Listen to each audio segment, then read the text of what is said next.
Yeah. Yeah.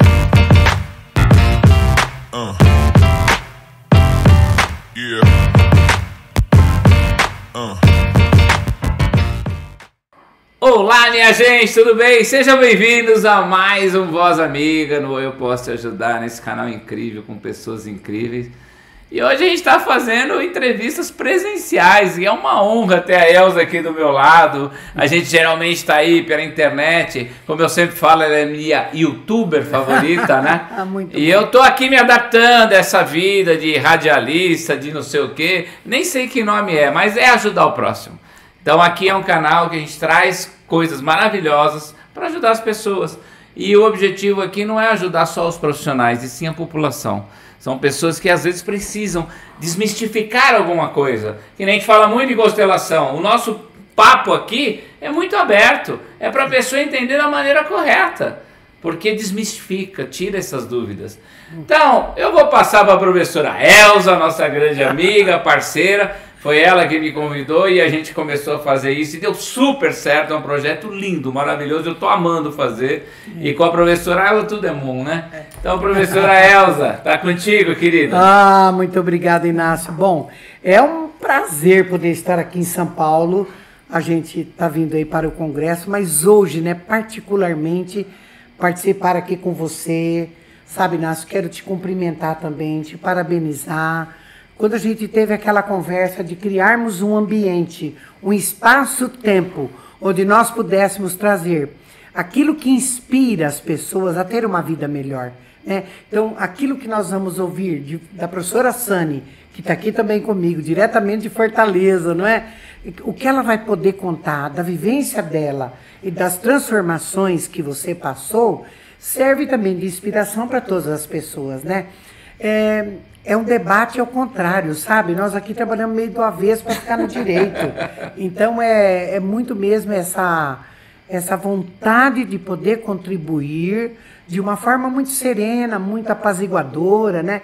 Mas, ao mesmo tempo, contundente. Dizer, ó, dá certo, é como o Inácio, né? Eu sabia que ia dar certo, mas ele fez a tarefa, né? Ele montou, ele organizou a sala, ele trouxe isso, trouxe aquilo, e ainda trouxe o Arthur para nos ajudar. Então, nós estamos aqui em boa companhia, viu, Sani? Muito, muito boa companhia. Então, dito isso, eu quero agradecer você ter dito sim para nós. A Sani é uma professora incrível, é um ser humano incrível. E por que eu digo incrível, né? Incrível no sentido de ir buscar aquilo que foi um sonho, que está diante, um sonho que está diante de um propósito, dentro de um propósito. E é maravilhoso, sabe, Sani, assim, ver o que você construiu, o que você... Então, assim, Sani, né, primeiramente, fica com a palavra e o que você sentir que você gostaria de entregar para nós estamos aqui. Estamos aqui para ouvir ao vivo, bora lá! Bora lá. Primeiro agradecer, né, Inácio, professora Elza. É para mim uma honra estar aqui. E eu gosto de dizer que eu sou professora, né? Tem a formação em constelação, em pedagogia sistêmica, as formações que a gente faz na vida. Mas o que eu sou mesmo é professora. Às vezes eu ouço as pessoas dizerem, né, eu estou diretor, eu estou... E às vezes a gente está mesmo passando ali uma chuva. Mas quando a gente diz eu sou, quando você faz isso mesmo num restaurante entre amigos, num aniversário, né? Então, mesmo conversando com amigos, eu me sinto uma professora. E para dizer eu sou, eu gosto de dizer, eu sou o nível de consciência que eu adquiri até aqui, né? Que lindo. E tudo isso sendo professora, né? E sou professora Sani Rios, estou aqui para falar um pouco sobre as leis que Bert Hellinger trouxe, a postura que ele nos convida a evoluir. Como fazer isso dentro da escola? Como fazer isso com crianças, né? Porque a gente não leva a constelação para dentro da sala de aula na escola. A gente não vai fazer uma roda de constelação com crianças porque não precisa, né? A gente, quando altera a postura, a criança já responde automaticamente, né? Então, falar sobre isso é muito importante. Porque sempre que se fala no direito sistêmico, que se fala na constelação empresarial, a gente sempre leva a constelação, mas na educação nós não temos a constelação. Nós temos o trabalho com a postura. E é muito importante abrir esse espaço e contar isso. Por quê? porque já percebemos, né? Eu sou uma pessoa que convive muito dentro do chão da escola. Muitas pessoas que trabalham que dizem, né, que estão trabalhando com pedagogia sistêmica ou educação sistêmica, que é uma outra coisa importante da gente diferenciar aqui, e estão levando a constelação clássica, trazendo, né, representantes dentro da escola. E a escola é um espaço pedagógico, ela não é um espaço terapêutico, né? Então, esse espaço é muito importante para que a gente possa esclarecer muitas coisas, né? Então, eu estou aqui. Perguntem e eu...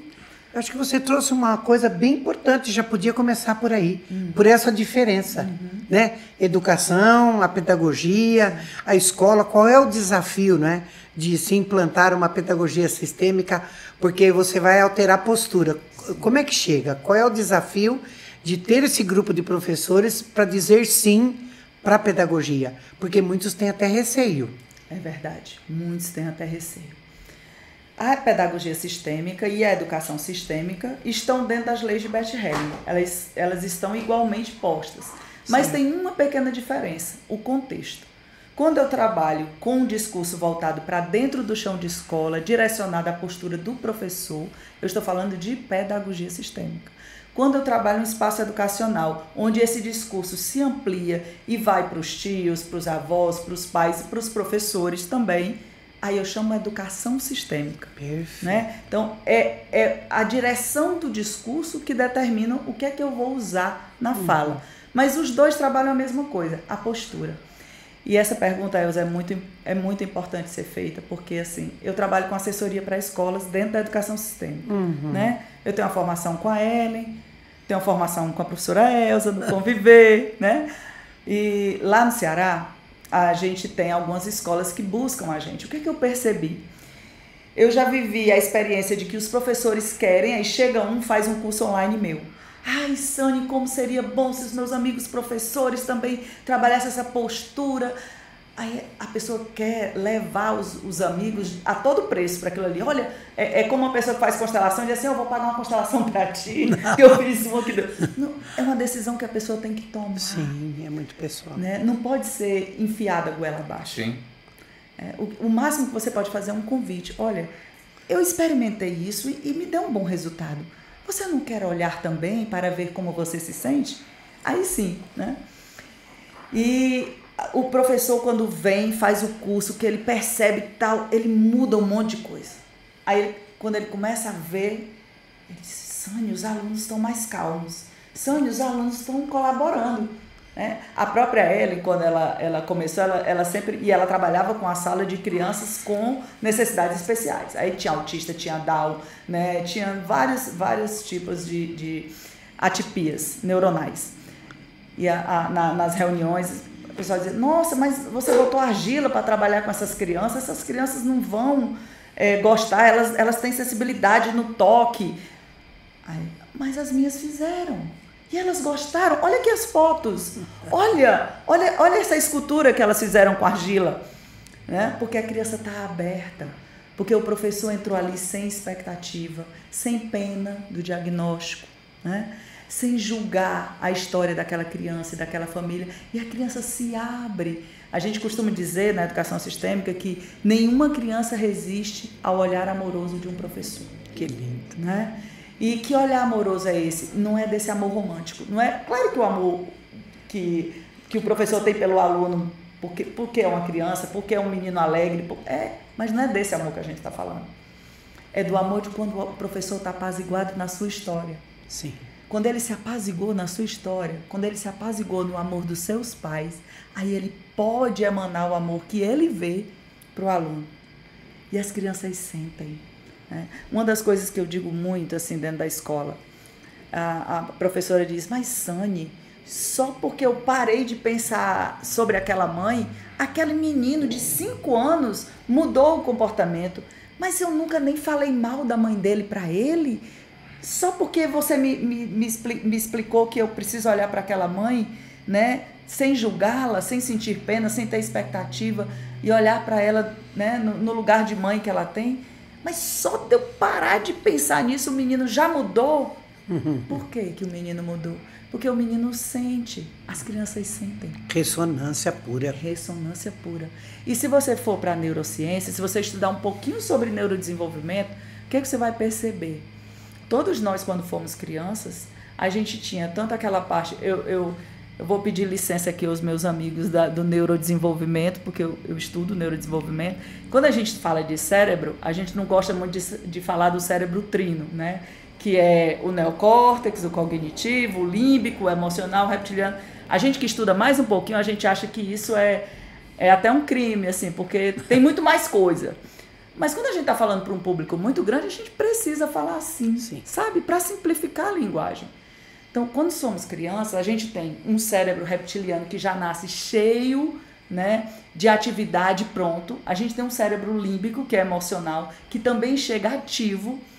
E, gente, a parte cortical, o neocórtex, começa a gente chama no neurodesenvolvimento, né, a gente vai mielinizando ali. A gente tem a gente fala massa cinzenta, né? No cérebro tem a massa cinzenta e a massa branca. Eu não vou aqui complicar muito, mas é justamente essas massinhas que vão fazendo as ligações dos neurônios, que vão nos dando a capacidade de fazer as sinapses. A partir de 4 anos é que a parte cortical aqui do fronte vai começar a ter essas ligações. Vamos chamar de massinha para ficar fácil. Essas massinhas. Então, a gente só termina, sabe quando? A partir de 25 anos. Então, você vê uma criança, que a gente chama de birra, né? Do estresse emocional ali, ela não tem condição de se regular só, não é porque ela não quer. Não é. É porque a parte que ajuda a regular o sistema límbico é o neocórtex. Não está pronto. E ele não está pronto. Então, aquela criança, ela é emocional. Por que a gente diz que criança é movimento e é emoção? Porque essas duas partes cerebrais dela estão extremamente... né, ali ativadas, amadurecidas. Quem não está amadurecido é o córtex frontal. Né? E é ele que ajuda a regulação. Então, como é que uma criança não sente uma professora? Claro que ela sente. Sim. A parte sensorial dela está extremamente ativa. Né? E é por isso que as crianças são esse movimento, essa alegria. Se você estudar ali o funcionamento, a gente vai entender. Eu gosto muito de dizer para a Ellen, né, que a gente conversa muito sobre pedagogia sistêmica. Às vezes o professor diz assim, Sani, parece mágica, eu mudei a postura, o menino mudou completamente. Gente, não é mágica. Não é mágica. É uma percepção sensorial. A criança percebe. Quando você está nervoso, pode ser pai, professor, avô, tio, a criança vai olhar e vai dizer assim, ei tio, tu tá estranho hoje, viu? Aconteceu alguma coisa, tio? Tu tá triste? Eu tô te achando esquisito. E aí a gente disfarça, né? Não, eu tô ótimo, não aconteceu nada, eu tô ótimo. Mas a criança não fica com o seu tô ótimo. Porque o seu tô ótimo é oral. E o seu não está ótimo é sensorial. Tá no corpo dela. Exatamente. Né? Então ela vai dizer assim, no máximo que ela vai aprender assim, nossa, quando eu não tiver legal, é melhor eu dizer que eu tô mesmo sem estar. Ó, Sani, eu tô ouvindo você e tô aqui lembrando de um monte de coisa, mas eu tenho um grande amigo que é neurocientista e ele tem um trabalho incrível. E aí você vê a conexão de várias ciências. Sim. A conexão. E o que você traz, com certeza, é um pouco de cada. E aí na pedagogia e na escola, como eu já tive em várias escolas, a gente já falou de constelação, a gente tem um preconceito grande, tem um preconceito gigante, mas também tem um erro estrutural das pessoas que estão tentando levar a pedagogia nas escolas. Isso. Como é que a gente fala? Colocando por goela abaixo, né? Isso. E segundo, sei lá, o pai às vezes não tá, porque eu, como constelador, ou eu, como professor, também não resolvi as minhas questões para cá. Como é que eu vou ajudar o aluno? Então eu acho incrível tudo isso que você está falando, é uma conexão muito grande.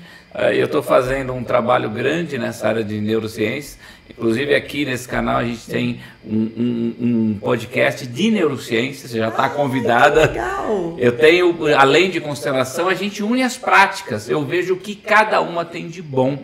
Porque o nosso papel aqui, né, é ajudar as pessoas. É juntar tudo. O que tem de bom? Sim. O que e pessoas estão fazendo um trabalho sério. É isso que a gente busca. Sim. Chega, as tranqueiras podem ficar aí fora, mas a gente busca as coisas sérias. Então, eu acho o seguinte, o nosso recado aqui, ele não é só para o profissional. É para o aluno, é para o pai de aluno, é para todo mundo. E o nosso papel aqui, Sani, é quebrar esses paradigmas, né? Sim. Que nem a professora, ela fala, não estamos debatendo, nós estamos conversando. E nós estamos trazendo o quê? A informação da maneira correta, com pessoas corretas. E eu fico impactado com tudo isso que você falou. E mexe comigo aqui, porque eu fiz vários cursos de neurociência. A professora Elza falou há pouco tempo agora da questão... Ai, deu branco agora, mas eu vou lembrar. O que eu imagino? Isso aí é um pensamento meu. Que às vezes o professor de escola é muito acomodado, gente.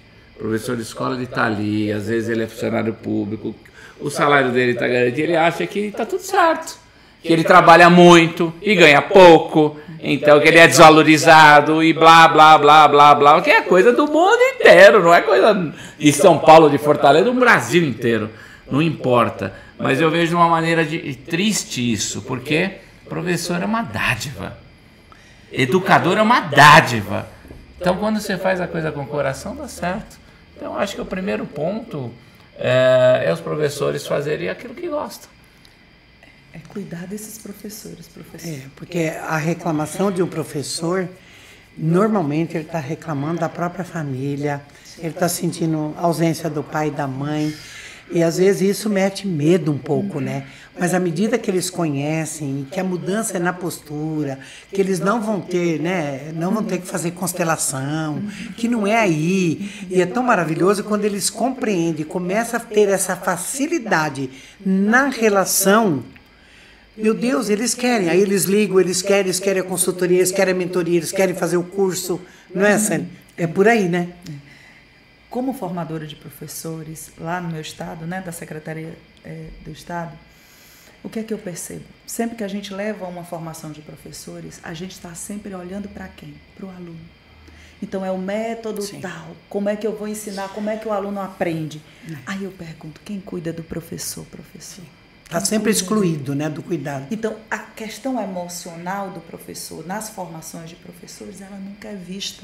Ela nunca é cuidada. Quem cuida de quem cuida? Eu fiz um workshop agora lá em Curitiba com a Elza, que o nome era esse, Cuidando de Quem Cuida. É preciso cuidar das questões emocionais do professor. Por quê? As crianças percebem o nosso estado emocional. O estado emocional com quem elas têm vínculo afetivo. Elas percebem, certo? Só da relação. Você não precisa falar nada, ela percebe. Então, aquela professora que tem uma dor muito grande, aquela criança percebe a dor. Ela não sabe o que é a dor, ela não vai nomear. Aí é uma frustração, uma tristeza, é uma raiva, ela não vai nomear, mas ela sente o desconforto. E aquela criança, ela vai, porque as crianças têm esse lugar na vida da gente, de espelhar o que a gente mais precisa olhar e não quer ver. A criança espelha, justamente porque ela sente. E ela espelha a dor dos pais, dos avós, dos tios. Não é? Eu também sou avó. Então, hoje eu posso ser uma avó muito melhor do que a mãe que eu pude ser para minha filha, porque eu fui mãe com 16 anos, né? E ali eu sei o quanto ela pegou ali do que eu não tinha. O córtex frontal seu não estava pronto para cuidar daquela criança, né?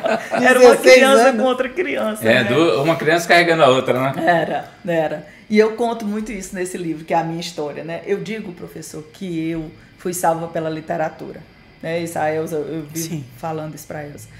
Não é à toa que eu enveredei na educação e fiz o mestrado e sou contadora de histórias, né? Porque com uma infância no interior e uma infância bem dolorosa, como a infância de muita gente da minha geração, né? Início da década de 70, eu não tinha com quem falar, eu nem podia falar as coisas, os abusos, as coisas. E a literatura era o lugar onde eu podia encontrar um caminho lúdico para desaguar as emoções com as quais eu não conseguia lidar, né? Então, era justamente dentro da literatura, porque a arte ela nos convida a isso, né? Então, desde criança, eu encontrei esse viés e eu contava histórias para as minhas irmãs. Normalmente, eu era sempre a mais velha na minha geração, né?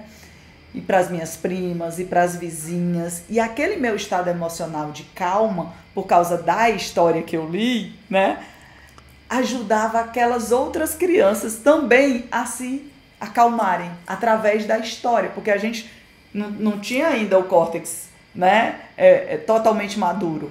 Então a gente estava ali se ajudando uns aos outros. E foi assim que muitos de nós que não teve o acesso à informação que a gente tem. Hoje a gente tem pais aqui ouvindo esse podcast que vão pensar muitas coisas quando eu falo de um neocórtex, quando eu falo de uma birra, né? Quando eu falo que uma criança sente, né? Não são só as crianças, mas os adolescentes também, né, Arthur? Sentem, né? Como eu disse, a partir de 25 é que a gente está com isso aí mais amadurecido, né? Então, isso leva a gente para um lugar de reflexão Profunda. né? Puxa, mas o meu filho, quando eu também gritei, quando eu também me desregulei junto com ele, né? Ele precisava da minha calma para se acalmar, porque ele não tem aparato neuronal para se acalmar, mas eu tenho. Agora, o fato de eu ser um adulto, a partir de 25 anos, com aparato neuronal para autorregulação emocional, não quer dizer que eu saiba. Sim. Quer dizer que eu tenho a ferramenta, mas não significa que eu sei usar.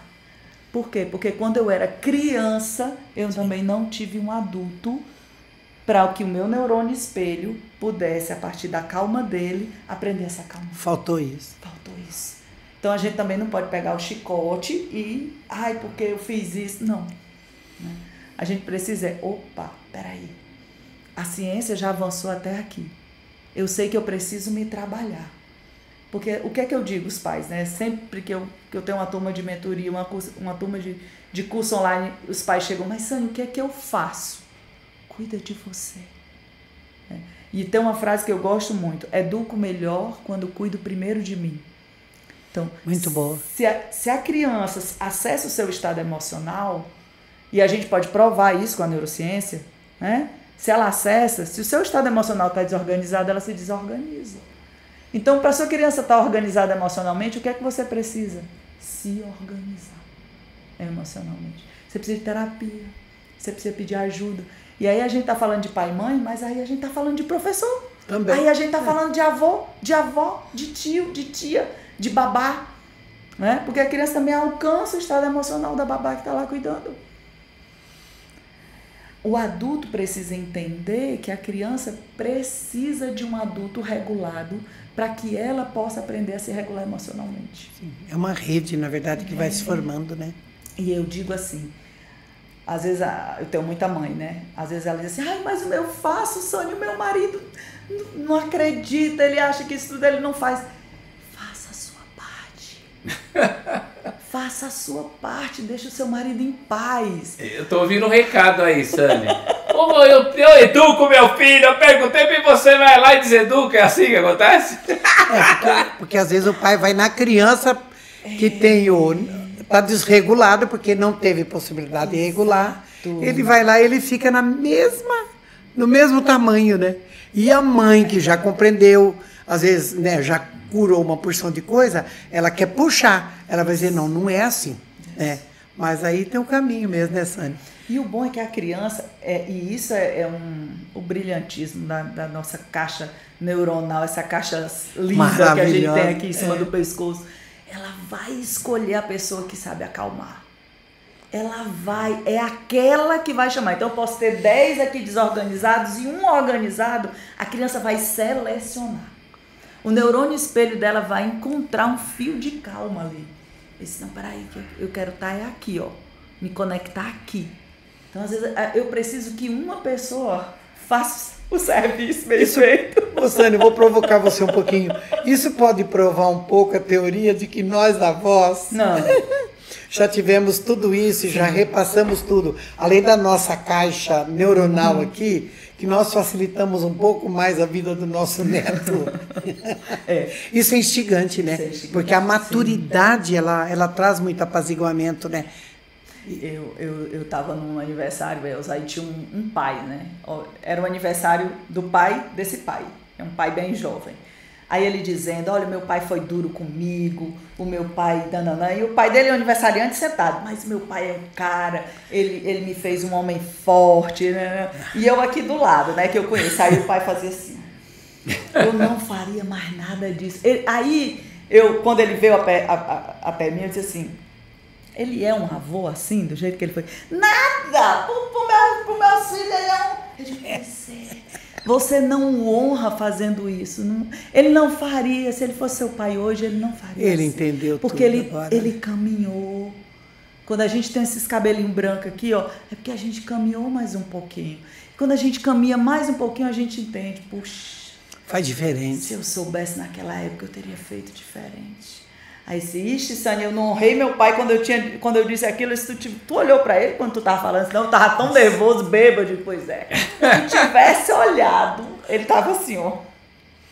Por favor, Mas esse não fala discurso de, se eu soubesse, mas tudo tem a sua hora, né? Tudo. E é tempo pra Acontece no momento tem que acontecer, e tem muita gente que para, porque eu tenho 61, e eu não paro nunca, eu quero sempre algo novo. Agora tem muita gente com 30, 40 anos que está morta, que espera. Então essa história também é complexa, porque se eu tivesse experiência, eu fazia tudo diferente, mas eu já fiz, já foi. O que importa, isso eu prego nas minhas palestras e com um monte de gente eu falo, eu não vou ser um velho frustrado, porque eu fiz tudo o que eu queria nessa vida, eu faço tudo o que eu quero, pode dar certo, pode dar errado, eu vou lá e faço, mas eu me sinto prazeroso em fazer isso. E às vezes eu vejo muitas pessoas que acabam. Então essa relação e pai e filho e tudo mais também reflete na escola. Porque hoje os pais entendem que a escola é um lugar de depósito para colocar a criança para ele poder trabalhar, para ele poder tocar a vida dele. Ou seja, vai lá e problema da escola, não é problema meu. O problema é da escola. E como lidar com isso? Que eu acho que tem muita gente ouvindo aqui que não só são professores, às vezes são pais. Sim. Viver a vida, conviver, participar é muito importante. Sim. Olha só, você tocou. Isso é desafiador, né? É desafiador. Mas a pedagogia sistêmica, ela traz possibilidade. Ela traz, é verdade. Um ponto, né? A neuroplasticidade. É outra frase minha. Tá em tempo para tudo. Às vezes eu pego uma avó, uma tia, mas eu já fiz isso. Gente, a neuroplasticidade, a gente pode mudar. Aquela dor que a sua criança, o seu filho, quando era criança, sentiu em você, se você com 61 anos cura hoje, quando ele se conecta com você, agora adulto, ele não sente mais. Sim. Adianta? Claro! Só adianta. Como adianta? Né? Então, não tá tarde para nada. Primeiro Nunca é ponto. tarde para nada. Não tá. A gente pode, com qualquer idade, fazer o caminho. A outra coisa, né? A gente tem uma troca de acusações nos discursos, né? Então, sempre que eu chego numa escola para dar assessoria pedagógica, eu sempre vejo essa queixa. Os pais reclamam que a escola não faz o que eles gostariam, e a escola reclama que os pais depositam as crianças lá e que não querem nem saber dos problemas e querem que a escola resolva por si só. Sim. E o que é que a gente tem aí para olhar, né? Quando eu chego numa escola, eu preciso dizer isso que eu vou dizer aqui, com muita calma, com muita tranquilidade. A primeira coisa que eu pergunto é: para que a escola existe? Qual é a função da escola? No mundo, servir as famílias. Quem chegou primeiro? As famílias. Esse é um ponto, né? Esse é um ponto que a escola precisa olhar. Então, cada vez que a escola acusa esses pais, mais trabalho as crianças vão dar a ela. Claro. Não tem saída. Exclusão é terrível. Então, eu ouço coisas incríveis assim, né? A professora, eu tô lá com uma escola inteira fazendo um trabalho de educação sistêmica, aí a professora chega, mas o pai da criança chegou aqui e me cantou na frente do filho, me chamou para sair com ele. Aí chegou embriagado, saiu dirigindo o carro embriagado, veio pegar o filho embriagado.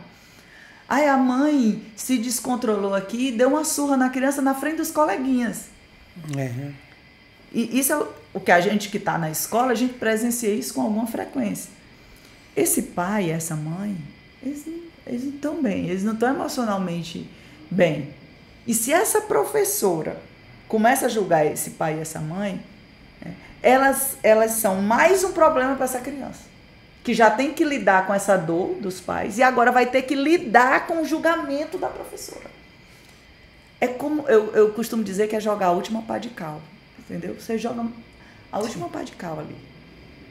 Porque não vai adiantar nada julgar esse pai e essa mãe, muito pelo contrário. Esse pai, com tudo que ele é, com toda a história que ele tem, essa mãe, com tudo que ela é, com toda a história que ela tem, são os pais dessa criança.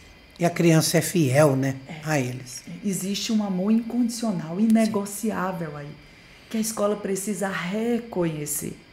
Porque a escola não vai salvar esses pais. E não é papel dela fazer isso. Mas ela precisa criar um ambiente para que essa criança possa estar cada vez mais equilibrada, aberta para aprender, interativa, feliz. E a escola só vai fazer isso, só vai conseguir que isso aconteça quando ela honrar essas famílias, né? Ela precisa criar espaços de debate, criar lugares onde esses pais possam ser ouvidos, mas não julgá-los, ou sentir pena, né, daquela criança. Ou agora, né, a gente sabia que tem o extremo oposto. Tem uma escola que eu acompanho e chegou uma criança diagnosticada com nível de suporte 3, né, no TEA, e a criança nem levar a comida sozinha à boca conseguia e tal. A mãe estava naquela dor do diagnóstico. A criança não sabia porque também a mãe não deixava, ela já botava lá, né? A criança não falava porque o que a criança fazia, a mãe já traduzia, né? Então, se a escola olhar para essa mãe como dizendo, olha, tá vendo o que ela tá fazendo? Ela nem deixa o menino pegar na colher, ela não deixa nem o menino terminar de falar, ela já adivinhou. Essa mãe tá na dor. Sim. Tá desesperada. É preciso olhar com humanidade para essa mãe, né? É preciso olhar para ela com muito amor. E aí a professora da escola disse assim, mas pedagogia sistêmica aqui, minha filha, a gente já conseguiu coisas incríveis nessa escola que até Deus duvida. Então esse menino em 2 tempos aqui comigo, ó, ele vai aprender a comer sozinho. Eu não dou 3 semanas para ele estar comendo, falando. Aí o que a criança fez? Não saiu do canto. Por quê? Pelo mesmo motivo do começo do podcast. A criança sente o adulto com que ela tem vindo. Então essa professora botou porque aqui a gente trabalha com a pedagogia sistêmica, ela resolve tudo. Essa professora botou uma expectativa imensa. Prepotência, né? Aí como é que a criança sente? É pesado demais. Uhum. É pesado demais para mim. Aí a diretora ligou e disse, Sônia, olha, deixa eu conversar com a professora. Mas, Sônia, eu não saí da postura, eu não julgo a mãe, eu não sinto pena dele. Aí eu olhei para ela e disse assim, são quantos os pilares da postura? 3. Os 3 estão ok? Então, eu disse, e a expectativa? Ela, mas eu achei mesmo que comigo ele ia melhorar em 3 tempos. Eu disse, pois é. É preciso que quando ele estiver se alimentando, você possa olhar para ele e dizer, tá tudo bem se você não conseguir comer. Eu tô aqui para te dar. Se você conseguir, tá tudo bem. Mas se você não conseguir, tá tudo bem também, porque eu tô aqui para te dar, do jeito que a sua mãe faz. Né? Aí, quando ela foi para esse lugar, realmente em 3 semanas ele estava comendo sozinho. Claro. Né? Mas porque ela também não hipervalorizou. Então, hoje eu até rio disso, né? Tem o efeito colateral da pedagogia sistêmica. Isso é um efeito colateral, né, da pedagogia sistêmica. Você também achar que ela vai chegar e você vai colocar as expectativas lá em cima, como se fossem mágico, metas, né? Que é mágico. E aí o menino vai se transformar. Não é assim. Não é assim. É um caminho, né? É um caminho. Pedagogia é uma ferramenta, mas tem um caminho a ser seguido. E tipo, que nem a constelação familiar não é a salvação da lavoura, gente. Não é. Ela é um caminho, uma coisa maravilhosa, mas não elimina as outras coisas, como você falou aqui de neurociências. Eu lembrei o que eu ia falar para ela da hipnoterapia. Então, todo mundo busca e tem que buscar várias ferramentas. Sim. Porque também eu não sei se é a pedagogia sistêmica que vai ser a melhor ferramenta para mim. Às vezes para mim não é a pedagogia, é a hipnoterapia, é a neurociência. Todas as ferramentas são válidas e uma não anula a outra. Mas o principal, eu acho, vivendo em escola como eu vivi, sendo filho da diretora, que é complicadíssimo. É difícil. É um papel horrível, mas o que eu vejo é que a escola tem um papel fundamental da formação do cidadão. E o professor, muitos professores, quando a Elza fala que ela é das antigas, eu vou falar que tem muito professor hoje novo, que não é das antigas, que faz o mesmo trabalho porque ele aprendeu lá atrás, sim, com o pessoal das antigas. Lê o livro da página tal, da página tal, faz não sei o quê. Gente, nós estamos na era da tecnologia, o aluno está com esse celular na escola, ele tem conteúdo e às vezes ele tem conteúdo maior que o professor. Sim. E o professor tem que entender uma coisa, isso é a opinião minha, tudo isso aqui, tecnologia não é concorrência, tem que ser um aliado, cabe da forma que eu vou trabalhar esta informação. Então hoje tem o ensino EAD, que Neide falou, foi uma, nossa senhora, foram dias difíceis, Nossa, muito difíceis, que os professores não estavam preparados. E os alunos mais preparados que os professores. Que o aluno sabia mexer no celular, sabe mexer na tecnologia, fazer tudo e nada. Então nós vivemos uma mudança de paradigma. Então o que eu acho que você tem seu livro aí, maravilhoso, eu podia falar bastante mais, mas o mais importante... pode mostrar o livro. Pode mostrar e fala o que, independente de ser pedagogia sistêmica, você é professora. Independente disso, você é professora. Porque tem muita gente, eu estou fazendo transição de carreira. Agora eu não sou mais professor, eu sou pedagogo sistêmico, eu sou professor sistêmico. Para com isso. E o que é ser um pedagogo se não ser um professor? Para com isso. Eu sou contador de formação. E eu aprendi tudo isso que a Elza falou, se é um constelador, sou, mas eu sou contador. O que eu faço? Eu utilizo essa ferramenta para o meu dia a dia e é maravilhoso. Então, vamos lá, vamos na prática, a sua experiência, porque você teve uma evolução. Para você foi fácil? Não foi. Você lutou contra isso? Eu tive muitos dias, tem uma frase da Elza que eu gosto muito, todo dia um pouco todo dia, né?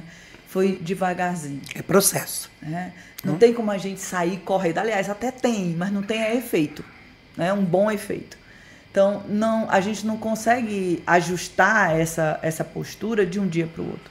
A minha formação levou 8 meses só de formação, além do tempo, né, que eu fui me trabalhando. Pessoalmente, o tempo que eu já vinha me trabalhando, porque quando eu fui para a formação, eu já era aluna da Elza, eu já estava nas constelações, né? Então, tem todo esse tempo. Agora, também tem o simples. E a minha frase favorita do Bert, né? O essencial é simples. Também tem o simples, que a gente também não deve menosprezar, né? O professor vem de professar. Mas só que professar não é só você soltar as coisas e sair professando.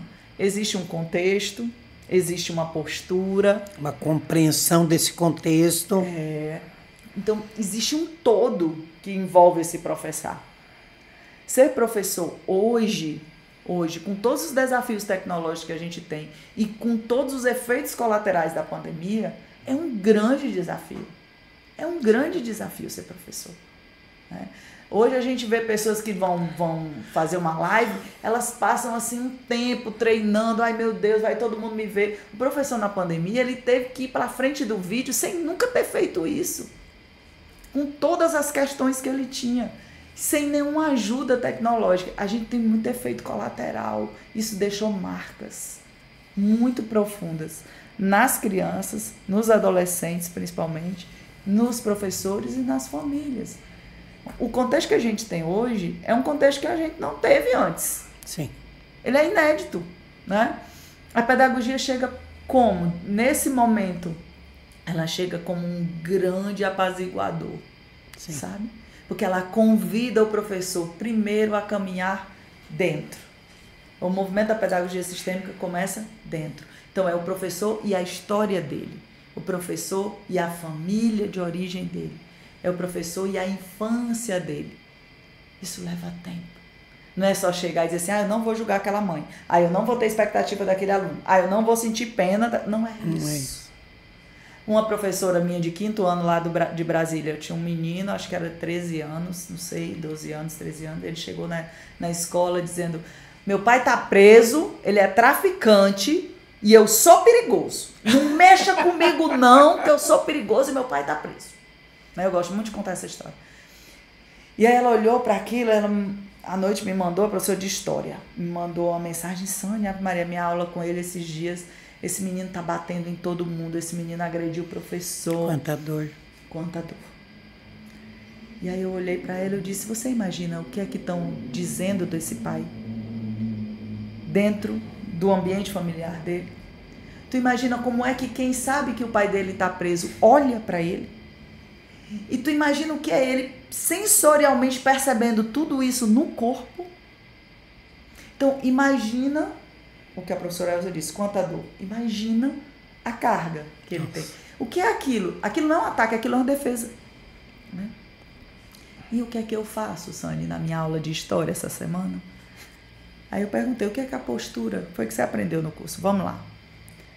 Você vai precisar olhar para esse menino de um lugar onde ninguém está olhando para ele. Né? Sem se perder do seu lugar de onde você está, como professora. Apenas a professora. Mas espere acontecer algo. Você nem sabe se na sua aula vai acontecer algo. Você já vem trabalhando na postura.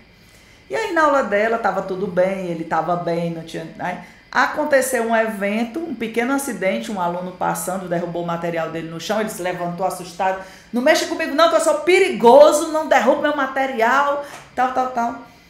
E aí era a deixa que ela precisava, né? Ela conversou com ele depois, né? A sós, que ninguém faz isso na frente dos outros. Ela olhou e disse: eu soube, seu pai tá preso, né? Pois é, professora, meu pai tá preso e eu sou perigoso, viu? Ela disse: é verdade, o seu pai tá preso, sim. E ele é traficante, né? É, professor, e ele é perigoso, viu? Disse, mas ele não já tá preso? Tá. Ele tá pagando, né, pelo que ele fez, as consequências. Tá. Eu não tenho nada a ver com isso. Pra mim, ele é o seu pai. E eu sou grata ao seu pai. Aí ele arregalou o olho e disse assim: professora, a senhora tá doida? A senhora é grata ao meu pai tá preso, ele é traficante. Não, mas ele é o seu pai. Sem ele, eu não teria você na minha sala de aula. Eu só posso ter você como meu aluno, porque esse pai, só o seu pai, pode ser o seu pai. Se fosse outro homem, não era você, era outro adolescente. Então, eu só posso ter você por causa desse pai e da sua mãe. Então, eu sou grata a ele por você, por ter você na minha sala de aula. Adivinha? A aula de história é a única aula que esse menino dá problema.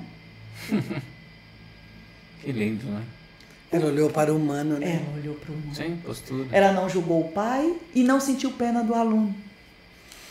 Né? Ela disse: seu pai tem um lugar no meu coração. E também não maquiou nada, né? Não maquiou nada. Ficou na não realidade. Não disse que ele era santo, não disse que nada. Né? Ela disse: o seu pai continua, o fato dele estar preso, ele já tinha um lugar no meu coração, mas o fato dele estar preso não tira. Isso. Eu continuo grata a ele, porque eu sou grata a ele, porque ele é o seu pai. Independente. E foi das suas experiências, porque você falou para mim que você tem mais ou menos em torno de 8 livros infantis. Tem. Esse que foi para a Bienal? Ela estava aqui na Bienal essa semana. Ai, que chique, hein? Dia 6 de setembro, na abertura da Bienal, no primeiro dia, né? No stand que a gente tem aqui, Cordel e Repente, que é um stand da cultura do Nordeste que a gente tem na Bienal, né? A editora IMEP, que é a editora do meu livro, é a editora que organiza o stand. E esse meu livro, ele não é um livro ficcional, ele é um livro autobiográfico. Tudo que está dito é a minha própria criança, uma parte da minha história, né? Só que está contado com matizes literárias, é claro, né? E aqui eu conto a minha história de amor pelos livros e a minha história de amor pelas histórias.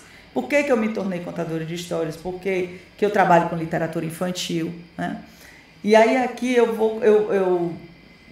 é engraçado, porque eu já escrevi vários livros, mas esse aqui, ele faz um sucesso que ninguém faz.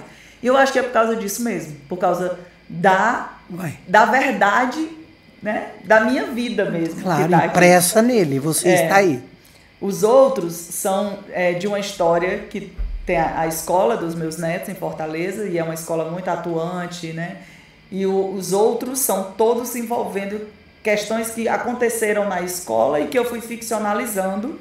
Então, sou sempre eu e a diretora da escola que fazemos juntas. Aí já vão para 7 livros, né? Tem várias aventuras, e aí vem a questão da sistêmica e tal. Mas o que faz sucesso mesmo, que ganha edital, que né, tá publicado, adotado, acho que no Maceió, tem uns estados aí que a editora bota no edital e aí ganha, né? Eu acho que é a força da minha história que faz isso. Claro. Que faz a editora me convidar, pagar tudo para eu vir para a Bienal fazer um lançamento, né, aqui em São Paulo. Porque quando a pessoa lê, ela sente, porque foi escrito com a minha emoção, né, que é isso mesmo. E quem colocou as figuras, Sani? Foi o Felipe Camilo, é um ilustrador. Aqui é a história quando a minha mãe era professora. E aí ela sempre me dava livros informativos, né? E um dia ela me deu um livro de contos literários. Havia 16 contos do Anderson, né? Mudou e era tudo. o livro vermelho. Por isso, aqui é assim, a menina que descobriu foram felizes para sempre. Por quê? Aqui eu digo, né? Eu já estudava, eu já brincava de ser professora desde criança, que era a minha escolinha, era a minha brincadeira preferida. Quando eu li esse livro, mudou tudo. E aí é que eu digo, né? Logo na primeira história, a menina sentiu-se completamente enfeitiçada. O mundo à sua volta parecia longe e distante, que era a realidade. E eu tinha uma realidade dura, né? De abuso sexual na infância. A Elza sabe, já constelamos isso muitas vezes. Então, aqui eu conto, né? Que quando eu era criança, quando eu sentia medo, um dos meus abusadores dizia que ia matar meus pais se eu falasse, eu tinha muito medo, né? Eu procurava uma história bem assustadora. Aí o ilustrador faz essa ilustração, ó, bem... Chapeuzinho vermelho. A Caminhando, né, pela floresta. Pela floresta. Quando eu sentia... Eu não podia contar nada, né? Então, quando eu sentia muito medo, eu procurava uma história bem assustadora. Porque ali eu desaguava o meu medo todinho, né? Mas que, como as outras, terminava bem. Ou seja, hoje, quando eu estudo trauma, que eu fiz o curso com a Cristina Florentino, né? Hoje eu entendo que eu fechava o ciclo traumático. O meu ciclo traumático não ficava aberto. Porque eu passava, vivia o medo todinho e depois eu solucionava o medo. Sim. Então eu fechava o ciclo. Hoje eu sei o que eu fazia, mas que eu fazia muito criança, eu tinha 8 anos, né? Eu fazia porque me fazia bem. Mas te ajudava, né? Me ajudava a lidar com o que eu sentia. Aí eu vou contando, né? Que eu contava a história para as minhas irmãs, para as minhas primas, e que eu gastava muito livro, o livro foi ficando velho, as páginas foram se desprendendo, e até que ele morreu. E aí eu fiquei sem esse apoio terapêutico, porque o livro era para mim o apoio terapêutico que eu não tinha, né? Sim. Aí eu casei com 16 anos, e aí eu digo, né? Depois que eu casei, uma coisa não parava de martelar na minha cabeça. Quando é que vai chegar o Foram Felizes para Sempre? Porque nas histórias, quando a princesa casava... Casa já veio Felizes para Sempre. Ela era feliz. A novela acaba com o casamento e não sei o quê. Aí eu digo aqui, a menina não parava de perguntar. Só que aí eu digo aqui, o Foram Felizes para Sempre estava longe, distante, e a realidade estava perto demais. E a realidade era essa. Bebê... né, que eu casei grávida. Fralda, mamadeira. Mamadeira, né? Boleto, conta, roupa para passar, para lavar. E aí quando eu chego na faculdade, na Universidade Federal do Ceará, para ser professora, no curso de pedagogia, eu encontro uma professora que quando eu entro na sala de aula, e o ilustrador fez muito bem aqui a cena, né? Quando eu cheguei atrasada, né, porque tinha mãe de criança pequena, amamentar e tal, ela estava contando uma história do meu livro que tinha morrido. E ali eu vi que o livro não tinha morrido. Ele estava vivo dentro de mim. Né? Então, aquela professora, e aí eu dedico aqui a ela, que eu chamo de professora Fada, né, que é a professora Elvira Drummond, ela me fez perceber que eu podia continuar lavando as minhas emoções na literatura. Poxa, que estímulo, hein? Que âncora. Aí eu digo, a partir daquele dia, eu nunca mais perdi de ouvir uma história na voz daquela mulher, e que eu comecei a contar histórias para a filha, para a menina que tinha nascido do meu ventre, né? E segui como professora, contando e me encantando, né? E aí eu digo no final da história, sabe que depois daquele certo dia, nunca mais eu senti vontade de perguntar quando é que vai chegar o Foram Felizes para Sempre. Porque o Foram Felizes para Sempre estava dentro de mim, não estava fora, não estava no casamento, não estava no outro. Estava na minha condição de lidar com aquilo que doía em mim, né? E aí eu descubro isso, por isso que eu digo que a menina que descobriu Foram Felizes para Sempre, né?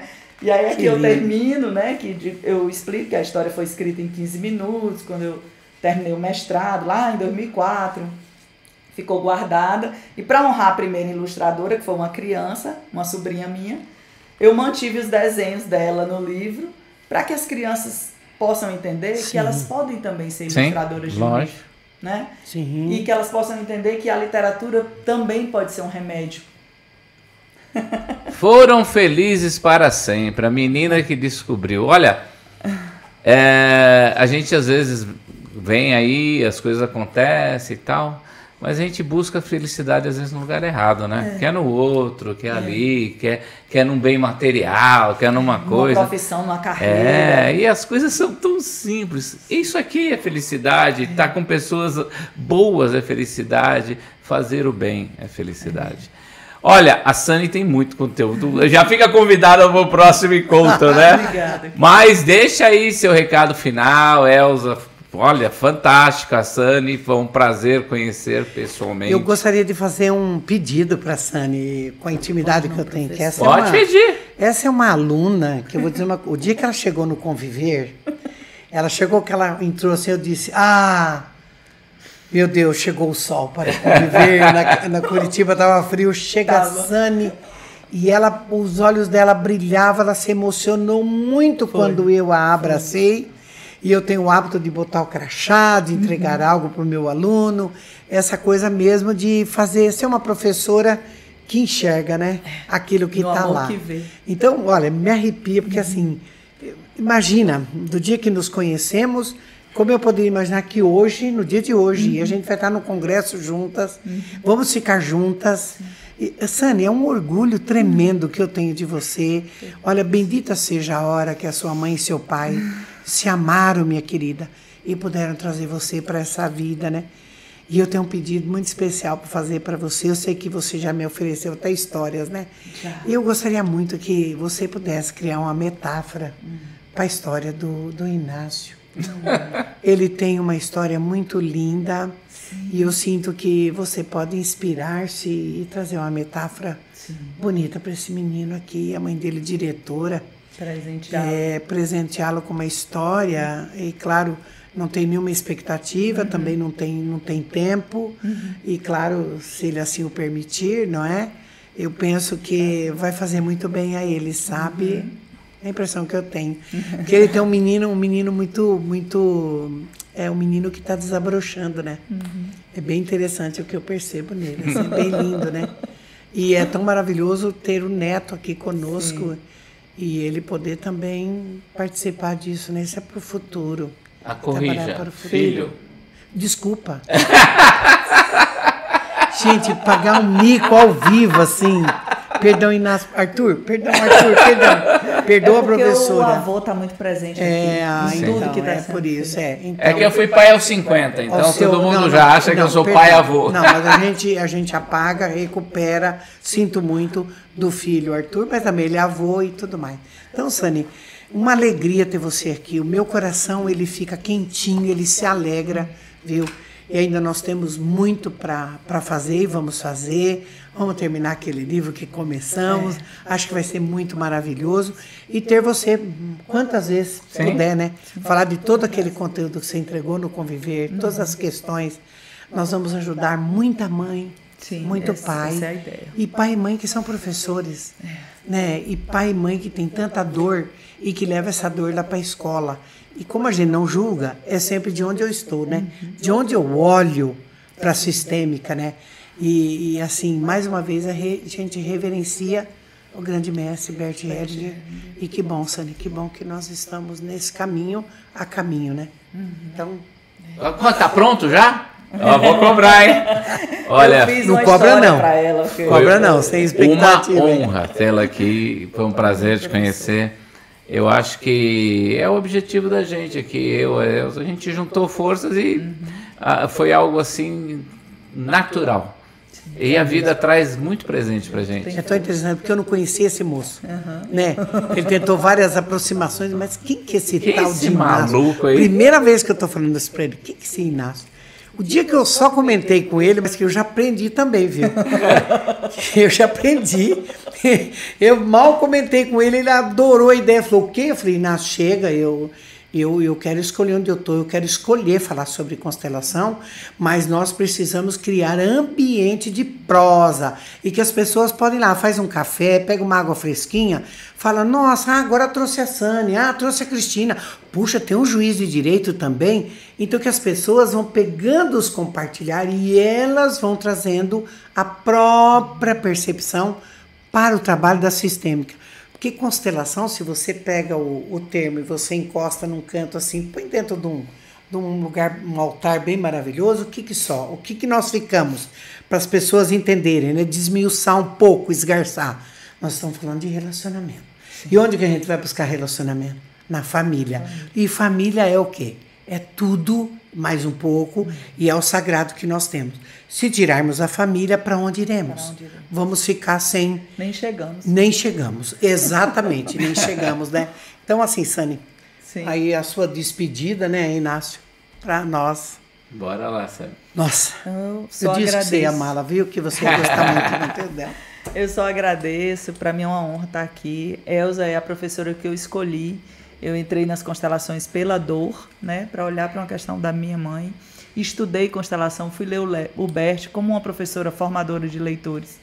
Eu leio vorazmente, né, desde a infância. Comecei a ler, aí fiz um curso com o Andrei, para mim. Né, tive contato com a Simone Arrojo. E aí eu disse, espera aí, isso aqui... Eu quero isso aqui para levar para outras pessoas. E aí eu estudei vários consteladores, né? Mas a Elza tinha uma fala, e eu gosto muito de dizer isso, né? Que entrava sem senha no meu coração. Eu gosto disso. Ela falava e, né, chegava. Mas a formação dela era só presencial, e eu sou do Ceará. Então, muitas pessoas disseram assim, você vai sair de Fortaleza uma vez, um final de semana por mês, durante 18 meses. Você vai pagar 18 passagens aéreas, mais a mensalidade, com tanto formador bom aqui em Fortaleza. Aí eu disse, é ela que fala sem senha. Que lindo isso, né? Muito. Porque ela é professora e eu sou professora. Uhum. E aí, eu fui, né? Fui para Curitiba mesmo para ter aulas, porque eu precisava me formar com alguém com quem eu tinha muita afinidade. Sensorial, muita sensorial. ressonância. Senti. E aí fui, né? E hoje eu tô aqui, eu agradeço muito, né, por isso. E se eu puder deixar uma mensagem para todos os adultos, independente se é pai, se é mãe, se é professor, se é avô, todos os adultos que convivem com crianças hoje no mundo, cuidem das emoções de vocês. As crianças, elas não precisam tanto de tecnologia e de conforto. Elas precisam que vocês possam ser os reguladores emocionais, para que elas possam ter um crescimento emocional sadio. Então, façam terapia, cuidem da história de vocês. Esse é o melhor presente que a criança de vocês pode receber. É verdade, muito bom. Gente, mais um Voz Amiga com a nossa querida Sani, professora Elza. Obrigado, Sani, obrigado. Compartilhe esse vídeo, nós vamos passar aqui na descrição como vocês acham os livros da Sani, as redes sociais. Sim. E com certeza foi incrível, Sani. Muito obrigado. Obrigada, professor. Final de tarde sagrado, hein? Oxi. Tchau, gente!